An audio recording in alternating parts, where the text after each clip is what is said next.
ሰላም ጤና ይስጥልኝ ክቡራንና ክቡራት ተመልካቾቻችን ከትግራይ ህዝብ ዲሞክራሲያዊ ንቅናቄ ቴሌቪዥን ዜና ይዘን ቀርበናል። ከዜናዎቹ ጋር አብራችሁን ቆዩ። በሁመራ ከተማ የሚገኙ የማዘጋጃ ቤት ኃላፊዎች መሬት ለድሃው ህብረተሰብ እየቀሙ ከውጭ ሀገር ለሚመጡ ወዳጆቻቸውና ሀብታሞች እየሸጡላቸው መሆናቸውን ከአካባቢው የደረሰ መረጃ አመለከተም። ከከተማው ያገኘነው መረጃ እንደሚያመለክተው አብዛኛዎቹ የሁመራ ከተማ ነዋሪዎች በመሬት እጦት ምክንያት እየተቸገሩ ባሉበት በአሁኑ ሰዓት የማዘጋጃ ቤት ኃላፊዎች መሬት አይሸጥም አይለወጥም የመንግስት ነው ያሉ ከደሃው ህብረተሰብ እየቀሙ የቆዩትን የከተማ መሬት በቅርብ ጊዜ ከውጭ ሀገር ለመጡ ሀብታሞች እየሸጡላቸው እንደሚገኙ ታወቀም። በህወሓት የኢህአዴግ ካድሬዎች ከተሸጡት መሬቶች ውስጥ በመናኸሪያው አካባቢ የሚገኝ ሰፊ መሬት እንዳብነት በመጥቀስ ይህ ሰፊ መሬት ከደሃው ህብረተሰብ ተቀምጦ የቆየ እንደሆነና በቅርብ ጊዜ ግን ከእስራኤል ለሚገኝ ሀብታም ተሽጦ ታረቀ ምስግና ለተባለ ተወካይ እንደተሰጠ ለማወቅ ተችሏል።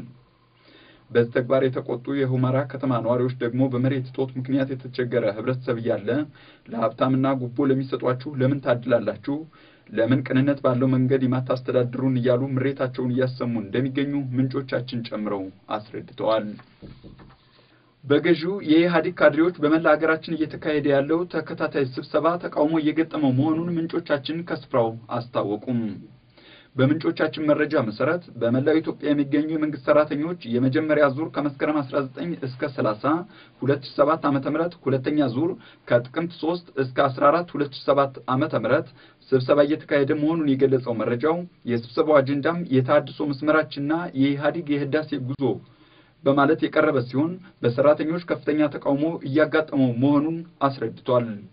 በተለይ በአዲስ አበባ በፕላዝማ የተደገፈ በምክትል ከንቲባውና በፖለቲካ አማካሪው አቶ ተወልደ እየተመራ ባለው ስብሰባ ተሰብሳቢዎቹ ጸረ ዲሞክራሲ የሆነ አካሄድ ለሚከተለው ኢህአዴግ በርካታ ጥያቄዎች እንዳነሱ ለማወቅ ተችሏል። ከተነሱት ጥያቄዎች መካከል የተወሰኑትን ለመጥቀስ ያህል ኢህአዴግ ያለፉትን ስርዓቶች ድክመት መኮንን ብቻ እንጂ የስልጣን ዕድሜውን ለማራዘም ሲል በብሔሮች መካከል የፈጠረውን ጥላቻ ለምን አያነሳም? የገዢው መንግስት ጉድለት የሚናገሩ ተቃዋሚዎችን ለምን ጸረ ልማት እየተባሉ ይታሰራሉ? በሃይማኖትና በብሔር የሚነሱ ግጭቶች ለምን የተቃዋሚዎች ችግር ተደርጎ ይወሰዳል? አንድ ድርጅት ለበርካታ ጊዜ በስልጣን ላይ መቆየት ለሀገር የሚያመጣው ለውጥ የለም? ኢህአዴግ በዲሞክራሲ ስለማያምን የተቃዋሚ አመራሮች እየታሰሩ ናቸውና ሌሎችም ጥያቄዎች መነሳታቸውን ለማወቅ ተችሏል። በበረከት አካባቢ መሬት አርሰው ሲጠቀሙ የቆዩ ወጣቶች ባለፈው ክረምት እንደተለመደው እህል ዘርተው ጥሩ ምርት ለማፈስ ሲቃረቡ በአካባቢው አስተዳዳሪዎች እንደታሰሩ ለማወቅ ተችሏል።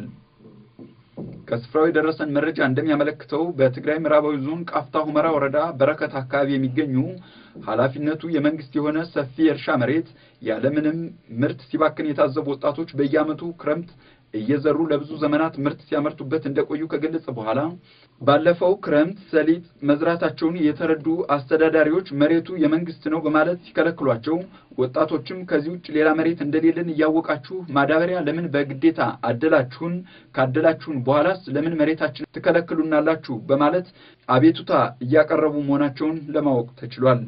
የበረከት አካባቢ አስተዳዳሪዎች ዘርተው የከረሙ ወጣቶችን ሰሊጥ እንዳያጭዱ በማለት ጥቅምት 5 2007 ዓ.ም እንዳሰሯቸውና እነኛ አስተዳዳሪዎችም ይህንን ተግባር የሚፈጽሙበት ዋነኛው ምክንያት ሰሊጡ ጥሩ ፍሬ ይዞ በማየታቸው ለግል ጥቅማቸው ለማዋል በመፈለጋቸው ነው ሲሉ የአካባቢው ነዋሪዎች ጨምረው አስረድተዋል።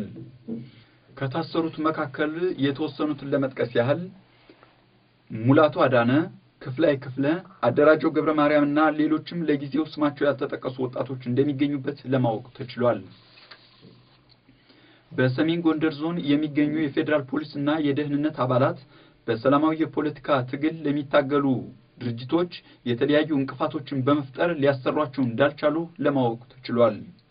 በምንጮቻችን መረጃ መሰረት ገዢው የኢህአዴግ ቡድን በአድርቃይ ዳባት ደባርቅና ጭልጋ በሰላማዊ ፖለቲካዊ ትግል ለሚታገሉ የፖለቲካ ድርጅቶች ጽፈት ቤት እንዳይከፍቱና መሰብሰቢያ አዳራሽ እንዳይከራዩ ተላላኪ ካድሬዎች እንደከለከሏቸው መረጃው የገለጸ ሲሆን ከመስከረም 11 2007 ዓ.ም ጀምሮ በርካታ የፌደራል ፖሊስ አባላትና ደህንነት ወደ ቦታው እንደተሰማሩና እያንዳንዳቸውም የተቃዋሚዎችን እንቅስቃሴ በመከታተል እንቅፋት እየፈጠሩባቸው እንዳሉ ለማወቅ ተችሏል።